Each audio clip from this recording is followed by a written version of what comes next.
Veja a bosta em que se transformou a justiça desse país. Ministros do Supremo andando com políticos bandidos.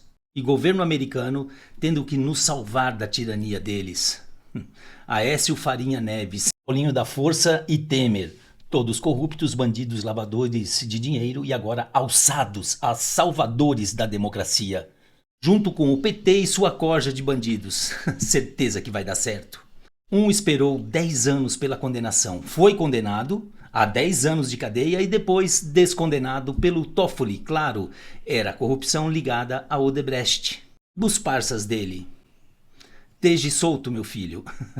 O outro, o das Neves, também esperou 10 anos pela condenação, mas o sapão trancou o inquérito e ficou por isso mesmo.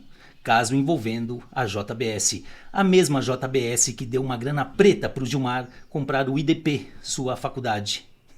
E aí me aparece o mesmo sapo de toga lacrando no X. Pergunta-se, juiz pode se meter na política, tomar lado, derrotar o bolsonarismo? Que essa é a democracia que nós conquistamos. Nós derrotamos a censura, nós derrotamos a tortura, nós derrotamos o bolsonarismo para permitir a democracia e a... O Código de Ética da Magistratura, o CNJ, diz que não pode. Artigo 7º. A independência judicial implica que ao magistrado é vedado participar de atividade político-partidária. E a Constituição Federal exige que o Poder Judiciário seja imparcial, que os magistrados guardem isenção e, em geral, que não se envolvam em atividades que coloquem em risco a percepção de imparcialidade ou confundam as funções do judiciário com atividade política. Que juízes não façam manifestações que comprometam sua imparcialidade, mas eles não se aguentam. Por favor, Barroso, responde pra gente. Perdeu, mané, numa mola. É sério. Não isso não, ministro. Inspirado em Barroso, o sapão resolveu virar cabo eleitoral do PT de vez. Pois é, tomou uma invertida do advogado do Trump, que perdeu até o caminho de casa. Vou mostrar, e tem uma rapidinha também. A advogada Viviane Barsi de Moraes, mulher do Cabeça de Ovo, sancionada pela Magnitsky e com bens bloqueados. Alex Instituto parece que foi pro vinagre. Vem que eu vou mostrar. Antes de mais nada, vou pedir para que você deixe um likezinho no meu vídeo. Se não for inscrito, se inscreva neste sofrido canal. Ajude-nos a ganhar um pouquinho de relevância. Nesta linda manhã de segunda-feira chuvosa, a advogada Viviane Barsi, esposa de Alexandre de Moraes, foi finalmente sancionada pela Lei Magnitsky. Mais conhecida como Dona Vivi, ela e sua família têm seus bens hospedados em uma holding, Alex Instituto, que serve para maquiar a origem de bens e sonegar impostos, penso eu. E agora eu me pergunto, como eles vão passar essa vergonha se não tem mais nem débito e nem crédito? O secretário do Tesouro dos Estados Unidos compara Moraes e esposa ao casal de criminosos Bonnie and Clyde. O casal percorreu o país cometendo crimes nos anos 1930. O secretário Scott Bessent comparou o ministro Cabeça de Ovo e sua esposa Viviane ao casal de criminosos Bonnie and Clyde que atravessou os Estados Unidos no período da Grande Depressão. Olha, isso aqui é de uma gravidade impressionante. Chamou os dois de bandidos. E agora eles são obrigados a passar essa vergonha internacional. Achei pouco. Tá bloqueado, tá tudo bloqueado. Vamos aguardar os desdobramentos disso. Um passo importante hoje.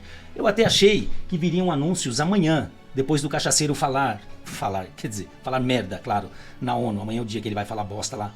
Mas esse anúncio veio hoje. Vamos esperar que venham mais anúncios amanhã. O sapo de toga resolveu usar o X para comentar e lacrar sobre as manifestações mortadela da esquerda contra a anistia. E o recado foi claro. O povo não quer anistia. Ah, então agora o ministro do STF fala pelo povo. Interessante. As manifestações de hoje contra a anistia dos atos golpistas são a prova viva do povo brasileiro na defesa da democracia. Em diferentes momentos registraram-se demonstrações de apoio ao Supremo Tribunal Federal, que esteve mais uma vez à altura da sua história, cumprindo com coragem e firmeza a missão de proteger as instituições e responsabilizar exemplarmente os que atentaram contra o Estado Democrático de Direito. Aí você vê um cara desse falar em defender instituição democrática. Pô, isso é um chute no nosso sax. Tem mais. Graças à atuação vigilante do STF e à mobilização da sociedade, eu queria saber que sociedade é essa que se mobilizou. Aqui meia dúzia de mortadela. O Brasil reafirma que não há espaço para rupturas ou retrocessos. Não por acaso, a bandeira que se estendeu nas ruas foi a do Brasil, símbolo maior da nossa soberania e da unidade nacional. Olha, o grau de filha da putismo desses caras tem que ser muito grande, tem que ser imenso. Você acha que um picareta desse está preocupado com soberania? O cara não sabe nem cantar o hino nacional. Mas ele segue. A mensagem é clara. É hora de olhar adiante. Precisamos transformar essa energia democrática em um grande pacto nacional entre executivo, legislativo e judiciário.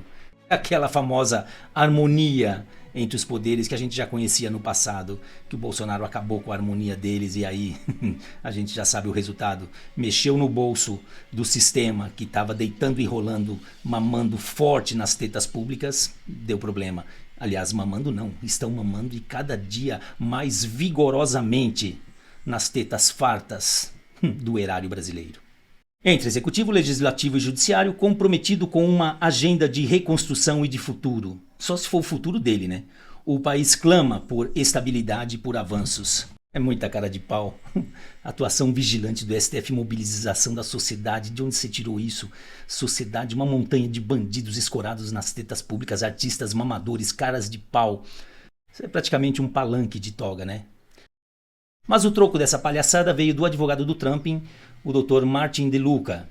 Dá uma olhada. Ele publicou no X: Ministro, com respeito, sua mensagem revela exatamente por que a confiança no STF está em queda. O juiz deve encarnar a imparcialidade. No entanto, o senhor celebra abertamente atos orquestrados pelo partido no poder, atos nos quais o próprio STF é exaltado como ator político. Isso não é independência judicial, é ativismo político. E essas manifestações não são a prova viva da força do povo brasileiro que o senhor afirma. São espetáculos encenados. Em apenas 2 anos, Lula autorizou 34,4 bilhões de reais em projetos via Lei Rouanet, mais que o dobro do total dos 4 anos de Bolsonaro, 16 bilhões. Estatais como o Banco do Brasil, Caixa, Petrobras e BNDES aumentaram seus orçamentos de patrocínio cultural em mais de 250% e só em 2024, injetando quase 1 bilhão de reais em shows e festivais. Os mesmos artistas cujas carreiras dependem desse fluxo de recursos aparecem de repente como atrações principais em atos ditos populares. Precisou vir alguém de fora para esfregar na cara desse povo o que a gente já está cansado de saber. Ele conhece mais de Brasil de Lei Rouanet do que muita gente que se diz ser de direita. E ele deu uma resposta na lata desse imbecil. Juiz não pode tomar partido político.